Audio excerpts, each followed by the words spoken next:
नमस्कार दोस्तों, स्वागत है आप सभी का आपके ही अपने YouTube channel fight with SSC में। आज की इस क्लास में हम करने वाले हैं भारत के संविधान के कुछ महत्वपूर्ण अनुच्छेदों की प्रैक्टिस। महत्वपूर्ण अनुच्छेदों की जो थियोरेटिकल क्लास है उसको हमने किया था पिछली 2 क्लासों में पार्ट 1 और पार्ट 2 करके। तो यदि आप उसे देखना चाहें तो आप पिछली वीडियो को देख सकते हैं। इसमें हम करेंगे सिर्फ और सिर्फ प्रैक्टिस। तो चलिए शुरू करते हैं। सबसे पहले प्रश्न पे आ जाते हैं। सबसे पहला प्रश्न है, अनुच्छेद 19 किससे संबंधित है? तो इसका राइट आंसर है आपका स्वतंत्रता का अधिकार। इसमें आपने पढ़ा था कि कई तरह की स्वतंत्रताएं दी गई हैं। एक है आपका था भाषण देने की स्वतंत्रता, अभिव्यक्ति की स्वतंत्रता, संगठन बनाने की स्वतंत्रता, सभा करने की स्वतंत्रता, भारत में कहीं भी बसने की स्वतंत्रता तथा भारत में व्यापार करने की स्वतंत्रता। ये सारी स्वतंत्रताएं जो है ये अनुच्छेद 19 में दी गई हैं। और एक चीज आपने और पढ़ा था कि अनुच्छेद 19 को ही संविधान का रीढ़ कहा जाता है। तो ये क्वेश्चन भी बन सकता है कि संविधान का रीढ़ किसे कहा जाता है, तो वो कहा जाता है अनुच्छेद 19 को। ठीक है, चलिए आगे बढ़ जाते हैं। हम अगले प्रश्न पे चलते हैं। तो अगला प्रश्न है, अनुच्छेद 21A का मुख्य उद्देश्य क्या है?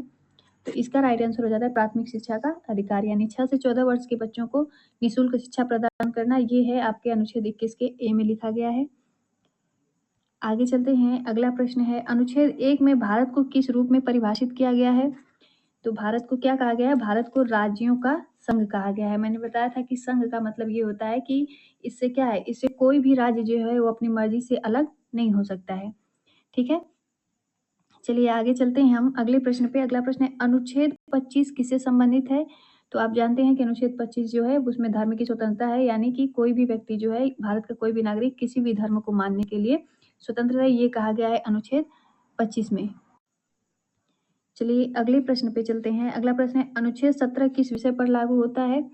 तो इसका राइट आंसर हो जाता है अस्पृश्यता का उन्मूलन। अस्पृश्यता का उन्मूलन का मतलब है छुआछूत का उन्मूलन, यानी अगर कोई छुआछूत व्यक्ति करता है तो उसको भी अपराध माना जाएगा। अगले प्रश्न पे चलते हैं। अगला प्रश्न है, अनुच्छेद 31 के स्थान पर कौन सा मौलिक अधिकार हटा दिया गया है? तो इसमें हटा दिया गया है आपका संपत्ति का अधिकार। आपने पढ़ा था कि ये क्या है, संपत्ति का अधिकार जो था इसको पहले मौलिक अधिकार माना जाता था, लेकिन बाद में इसको क्या किया गया, इसको कानूनी अधिकार बना दिया गया। किसके द्वारा? 44वें संविधान संशोधन के द्वारा। ठीक है, अगला प्रश्न देखते हैं। अगला प्रश्न है, अनुच्छेद 32 किससे संबंधित है? तो इसका है आपका अनुच्छेद 32 जो है ये मौलिक अधिकारों के संरक्षण के लिए संवैधानिक उपचार। इसका मतलब ये है कि यदि क्या है, यदि कोई आपके मौलिक अधिकारों का हनन करता है, आपके मौलिक अधिकारों के साथ छेड़छाड़ करता है, तो आप उसके लिए न्यायालय जा सकते हैं, सुप्रीम कोर्ट जा सकते हैं। एक चीज और आपने पढ़ा था कि अनुच्छेद 32 को ही क्या कहा जाता है, संविधान की आत्मा कहा जाता है। किसने कहा था? भीमराव अंबेडकर ने। ठीक है, अगले प्रश्न पे चलते हैं। अगला प्रश्न है, अनुच्छेद 23 किससे संबंधित है? तो इसका राइट आंसर हो जाता है मानव तस्करी और जबरन श्रम का निषेध, यानी आप मानव की तस्करी नहीं कर सकते, यानी कि और उनसे जबरदस्ती कोई श्रम यानी कोई काम नहीं करवा सकते। ये भी एक तरह से अपराध माना जाता है। अगला प्रश्न है, अनुच्छेद 16 किस विषय से संबंधित है? तो इसका राइट आंसर हो जाता है सार्वजनिक रोजगार में समान अवसर, या ये भी कह सकते हैं कि सरकारी रोजगार में समान अवसर। अगला प्रश्न है, अनुच्छेद 50 किससे संबंधित है? तो इसका राइट आंसर हो जाता है राज्य और न्यायपालिका के बीच संबंध। ठीक है, ये भी कह सकते हैं आप, हाँ, राज्य और न्यायपालिका के बीच संबंध। चलिए आगे चलते हैं। अगला प्रश्न है, अनुच्छेद 22 किससे संबंधित है? तो ये आपका सही ये संबंधित है गिरफ्तारी और हिरासत से सुरक्षा, यानी आपने पढ़ा था कि यदि किसी व्यक्ति को गिरफ्तार कर लिया जाता है तो वो क्या है, वो अपने हित के लिए यानी अपनी सुरक्षा के लिए अपने अधिवक्ता से बात कर सकता है, और उसका ये भी हक बनता है कि उसे जल्द से जल्द न्यायालय में पेश किया जाए। तो ये संबंधित है आपका अनुच्छेद 22 से। अगला प्रश्न आ जाता है, अनुच्छेद 9 किससे संबंधित है? तो इसका राइट आंसर हो जाता है दोहरी नागरिकता का निषेध, यानी इसमें ये कहा गया है कि यदि कोई व्यक्ति जो है भारत का नागरिक जो है वो किसी अन्य देश की नागरिकता लेता है तो उसकी भारत की नागरिकता जो है वो समाप्त कर दी जाएगी। चलिए अगला प्रश्न देखते हैं। अगला प्रश्न है, अनुच्छेद 28 किससे संबंधित है?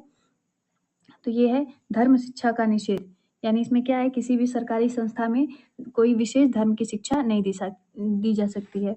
अगला प्रश्न है, अनुच्छेद 39 में क्या निर्देशित किया गया है? तो अनुच्छेद 39 में आपका निर्देशित किया गया है राज्य के नीति निर्देशक सिद्धांतों को। तो इसका राइट आंसर हो जाता है आपका ऑप्शन ख। अगला प्रश्न है, अनुच्छेद 34 का विषय क्या है? तो अनुच्छेद 34 का विषय है मार्शल लॉ के दौरान मौलिक अधिकारों पर प्रतिबंध। जो कि मैंने बताया था कि यदि क्या है, कभी ऐसी स्थिति आ जाती है जब या लॉकडाउन लग जाए या फिर कर्फ्यू वगैरह लग जाए, सैन्य कानून लग जाए, तो उस समय में कुछ मौलिक अधिकारों को प्रतिबंधित कर दिया जाता है। उस समय आप अपने यदि आप उसके लिए न्यायालय जाते हैं तो उसमें कोई भी सुनवाई नहीं होगी। ठीक है, अगले प्रश्न पे चलते हैं। अगला प्रश्न है, अनुच्छेद 50 किससे संबंधित है? तो इसका राइट आंसर हो जाता है राज्य और न्यायपालिका के बीच अलगाव। यानी कि राज्य कार्यपालिका और न्यायपालिका जो है वो अलग-अलग होंगे। न्यायपालिका जो है वो कार्यपालिका में हस्तक्षेप नहीं करेगी और कार्यपालिका जो है वो न्यायपालिका में हस्तक्षेप नहीं करेगी। अगले प्रश्न पे चलते हैं। अगला प्रश्न है, भारत को राज्यों का संघ किस अनुच्छेद में कहा गया है? तो ये कहा गया आपका अनुच्छेद 1 में। अगला प्रश्न देखते हैं। अगला प्रश्न है, संविधान के किस अनुच्छेद में संसद को नए राज्यों के प्रवेश या स्थापना का अधिकार दिया गया है? तो ये दिया गया आपका अनुच्छेद 2 में। अगला प्रश्न देखते हैं। अगला प्रश्न है, किस अनुच्छेद में राज्य का पुनर्नामकरण और सीमाओं में परिवर्तन का प्रावधान है? तो ये है आपका अनुच्छेद 3।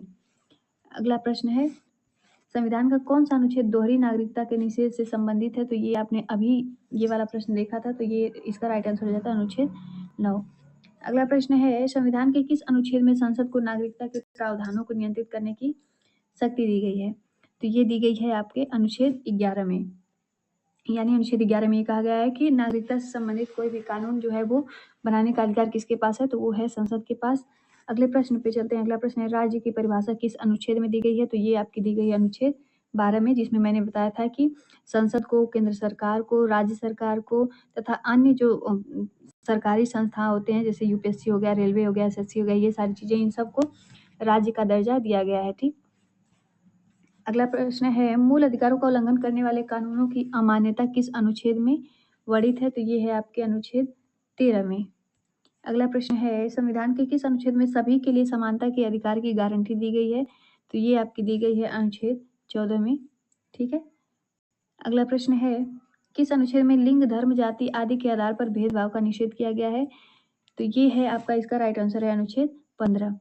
अगला प्रश्न आ जाता है, किस अनुच्छेद में सार्वजनिक रोजगार में समान अवसर का प्रावधान है? तो ये आपने अभी पीछे प्रश्न सॉल्व किया था, इसका है राइट आंसर अनुच्छेद 16। अगले प्रश्न पे चलते हैं। अगला प्रश्न, किस अनुच्छेद में अस्पृश्यता के उन्मूलन का प्रावधान है? तो ये भी आपने अभी देखा, ये है अनुच्छेद 17। अगला प्रश्न आ जाता है, अनुच्छेद 18 किससे संबंधित है? तो अनुच्छेद 18 जो है वो संबंधित है उपाधियों का उन्मूलन। यानी आप कोई भी उपाधि नहीं ले सकते, या कोई भी राज्य जो है वो किसी को कोई विशेष उपाधि नहीं दे सकता। कोई व्यक्ति जो है विदेश से भी कोई उपाधि नहीं ले सकता है। अगले प्रश्न पे चलते हैं। अगला प्रश्न है, संविधान में स्वतंत्रता के अधिकार को किस अनुच्छेद में वर्णित किया गया है? तो अनुच्छेद 19 में, जिसमें कई प्रकार की स्वतंत्रताएं दी गई हैं। अगला प्रश्न है, संविधान के अनुसार जीवन और व्यक्तिगत स्वतंत्रता का अधिकार किस अनुच्छेद में है? तो इसका राइट आंसर हो जाता है अनुच्छेद 21। ठीक है, जिसमें क्या है, जीवन जीने की स्वतंत्रता है और व्यक्तिगत स्वतंत्रता यानी आपके प्राइवेसी की भी स्वतंत्रता है। कोई आपकी प्राइवेसी के साथ छेड़छाड़ नहीं कर सकता। अगला प्रश्न है, 6 से 14 वर्ष तक के बच्चों को मुफ्त और अनिवार्य शिक्षा का प्रावधान किस अनुच्छेद में है? तो ये आपका है 21 के ए में। अगले प्रश्न पे चलते हैं। अगला प्रश्न है, गिरफ्तारी और हिरासत में से संबंधित सुरक्षा किस अनुच्छेद में दी गई है? तो ये दी गई है अनुच्छेद 22 में। ठीक। अगले प्रश्न पे चलते हैं। अगला है, मानव तस्करी और जबरन श्रम का निषेध किस अनुच्छेद में किया गया है? तो इसका राइट आंसर हो जाता है अनुच्छेद 23।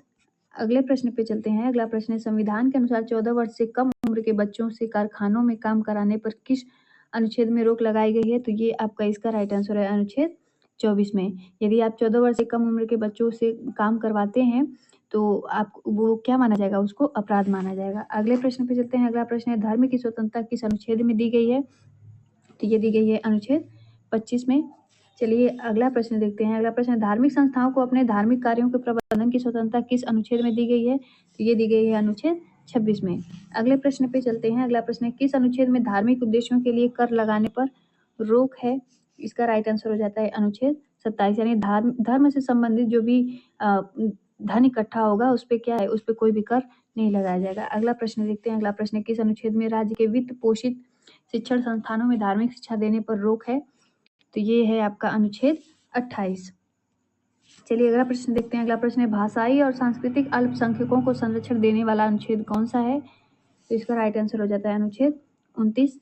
अगले प्रश्न पे चलते हैं। अगला प्रश्न है, मार्शल लॉ के दौरान मौलिक अधिकारों पर प्रतिबंध लगाने का प्रावधान किस अनुच्छेद में है? तो इसका राइट आंसर हो जाता है अनुच्छेद 34। अब ये था आपका लास्ट प्रश्न।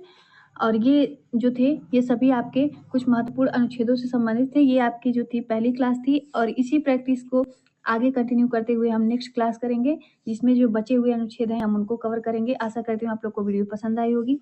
अगर वीडियो पसंद आई हो तो वीडियो को लाइक कीजिए, चैनल को सब्सक्राइब करिए तथा अपने दोस्तों में शेयर करिए। बहुत-बहुत धन्यवाद आप सभी का।